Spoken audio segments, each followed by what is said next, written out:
CSMACD के ऊपर ये हम लोगों का क्वेश्चन नंबर फिफ्थ है।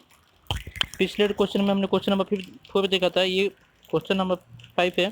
Consider the CSMACD with frame size 20 kilo bit. यहाँ पे फ्रेम साइज दे दिया है, ठीक है, मीन्स KB है। अब ये क्या हो गया, लेंथ ऑफ डेटा पैकेट है and transmission rate is 10 kilo bit पर सेकेंड। यहाँ पे क्या हो गया, बैंडविड्थ हो गया। And the maximum length of the cable, the maximum length of the cable in kilometre, यहाँ पे क्या दिया हुआ है, किलोमीटर में पूछा है length of the cable. If signal speed is 15 kilometre पर सेकेंड। यहाँ पे आपको लेंथ ऑफ द केबल निकालना है। यहाँ पे लेंथ ऑफ डेटा पैकेट दे दिया है, बैंडविड्थ दिया हुआ है, उसके बाद वेलोसिटी भी दिया हुआ है।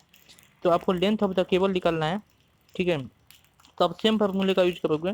कितना होता है, TT इज ग्रेटर देन होता है 2TP, ठीक है। तो length of data packets upon bandwidth हो गया, ये ग्रेटर देन हो गया 2TP। Means length of the cable निकालना है, मीन्स अब उसको डिस्टेंस निकालना है, ठीक है। तो आप वहाँ से कैलकुलेट कर सकते हो।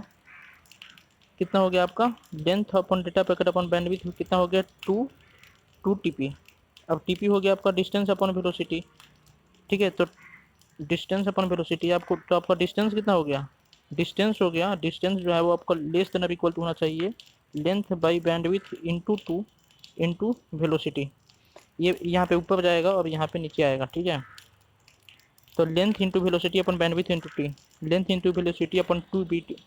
तो आपके पास लेंथ ऑफ डेटा पैकेट दिया हुआ है 20 किलो बिट, ठीक है, 20 किलो बिट दिया हुआ है। यहाँ पे किलोमीटर पर सेकंड दिया हुआ है, यहाँ पे किलो बिट पर सेकंड।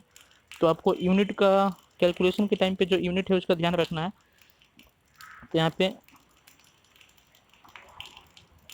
पे किलो बिट, तो किलो बिट यहाँ पे किलोमीटर पर सेकंड, और ये वाला सेकंड ऊपर गया तो ये सेकंड सेकंड कैंसिल, यहाँ पे किलो किलो कैंसिल। अब यहाँ पे किलोमीटर है, तो यहाँ पे ये क्या है, बाइट है, और ये क्या है, बिट है। तो बाइट को बिट में बदलने के लिए 8 से मल्टीप्लाई किया तो ये भी बिट हो गया, 20 into 8 bit into 50 kilometre into 2 into 10 bit. तो बिट बिट कैंसिल हो गया। अब इसको कैलकुलेशन करेंगे तो ये किलोमीटर में आंसर आएगा, ठीक है। तो कितना आएगा, 120 किलोमीटर। तो यहाँ पे लेंथ, यहाँ पे पूछा था कि जो केबल है उसकी लेंथ कितना है, तो maximum length of the cable कितना होगा। तो लेंथ ऑफ द केबल उतना ही होगा ना कि जितना सेंडर और रिसीवर के बीच में जो डिस्टेंस है, ठीक है। तो ये हो गया आपका डिस्टेंस बोलते हैं इसको। तो ये हो गया डिस्टेंस हो गया। तो ये आपका लेंथ ऑफ द केबल कितना है, 120 किलोमीटर, ओके। तो आपको length of distance between the sender and receiver is 120 kilometre.